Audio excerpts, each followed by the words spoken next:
एक बार फिर से स्वागत है मेरे सभी लिसनर्स, व्यूअर्स और सब्सक्राइबर्स का।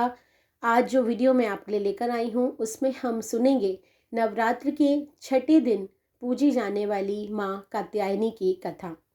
तो इससे पहले कि मैं कथा आरंभ करूं, आप सभी से एक छोटी सी गुजारिश।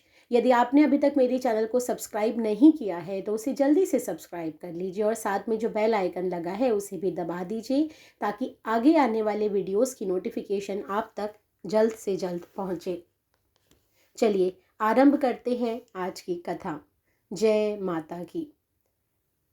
चंद्रहासो उज्ज्वल करा, शार्दुल वर वाहना, कात्यायनी शुभम दद्दा देवी, दानव धातिनी। माँ दुर्गा के छठे स्वरूप का नाम कात्यायनी है। इनका कात्यायनी नाम पढ़ने की कथा इस प्रकार है। कत नामक एक प्रसिद्ध महर्षि थे और उनके पुत्र थे ऋषि कात्य। इन्हीं कात्य के गोत्र में विश्व प्रसिद्ध महर्षि कात्यायन उत्पन्न हुए थे। इन्होंने भगवान भगवती पराम्बा की उपासना करते हुए बहुत वर्षों तक कठिन तपस्या की थी और उनकी इच्छा थी कि माँ भगवती उनके घर में पुत्री के रूप में जन्म ले। कुछ काल के पश्चात जब दानव महिषासुर का अत्याचार पृथ्वी पर बहुत बढ़ गया, तब ब्रह्मा, विष्णु, महेश तीनों ने अपने अपने तेज का अंश देकर महिषासुर के विनाश के लिए एक देवी को उत्पन्न किया। महर्षि कात्यायन ने सर्वप्रथम उनकी पूजा की। इसी कारण से यह कात्यायनी कहलाई। कथा ये भी मिलती है कि ये महर्षि कात्यायन के यहाँ पुत्री के रूप में उत्पन्न भी हुई थी। आश्विन कृष्ण चतुर्दशी को जन्म लेकर शुक्ल सप्तमी, अष्टमी और नवमी तक 3 दिन इन्होंने कात्यायन ऋषि की पूजा ग्रहण कर दशमी के दिन महिषासुर का वध किया था। माँ कात्यायनी अमोघ फलदायिनी है। भगवान कृष्ण को पति रूप में पाने के लिए वज्र की गोपियों ने इन्हीं की पूजा कालिंदी यमुना के तट पर की थी। ये वज्रमंडल की अधिष्ठात्री देवी के रूप में भी प्रतिष्ठित है। इनका स्वरूप अत्यंत ही भव्य और दिव्य है। इनका वर्ण स्वर्ण के समान चमकीला और भास्वर है।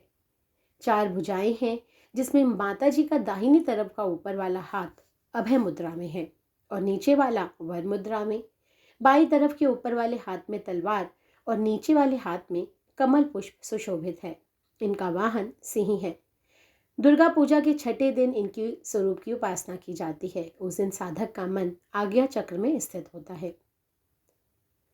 माँ कात्यायनी की भक्ति और उपासना द्वारा मनुष्य को बड़ी सरलता से अर्थ, कर्म, धर्म, काम, मोक्ष सभी फलों की प्राप्ति हो जाती है। वह इस लोक में रहकर भी अलौकिक तेज और प्रभाव से युक्त हो जाता है। उसके रोग, शोक, संताप, भय सभी सर्वथा विनष्ट हो जाते हैं। इनका उपासक निरंतर इनके सानिध्य में रहकर परम पद का अधिकारी बन जाता है। तो इसीलिए हमें हर संभव माँ के शरणागत होकर उनकी पूजा उपासना के लिए तत्पर होना चाहिए। आपको ये कथा कैसी लगी मुझे कमेंट बॉक्स में कमेंट करके ज़रूर बताइए। और यदि आपने मेरे चैनल को अभी तक सब्सक्राइब नहीं किया है तो उसे जल्द से जल्द सब्सक्राइब कर लीजिए। और कौन सी कथा आप सुनना चाहते हैं ये भी कमेंट बॉक्स में लिखकर ज़रूर बताएं। नमस्कार।